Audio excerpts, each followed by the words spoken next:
সবই ভালো হবে। একদম গেট খুলে দেবো, ওরাও শিখে তাহলে বেটা।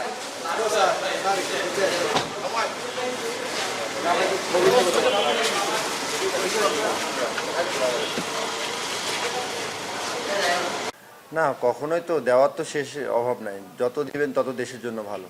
তো আমি জাস্ট আমার সামর্থ্য চেষ্টা করছি 100% দেওয়ার জন্য, এতটুকু আর কি। আর চেষ্টা তো সবসময় করব দেশকে ভালো কিছু দেওয়ার জন্য। সামনে যতদিন খেলবো আর কি। সামনে আমাদের যে খেলাগুলো আছে, ইন্ডিয়ার সাথে সিরিজ আছে, আবার আফ্রিকার সাথে সিরিজ আছে। তো আমাদের টিমের এখন অবস্থা খুব ভালো, মানসিক এবং শারীরিক সব দিক দিয়ে ভালো, এবং মেন্টালিটি সবার ভালো। তো দেশের জন্য অনেক কিছু সামনে অপেক্ষা করতেছে ইনশাল্লাহ। তো আমরা চেষ্টা করব দেশকে ভালো কিছু ট্রফি এবং দেশের নাম বাইরে উজ্জ্বল করার জন্য।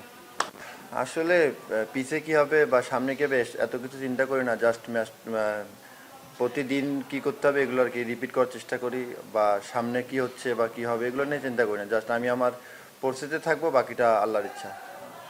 দেশের জন্য যে কোনো কিছু করতে রাজি ইনশাল্লাহ।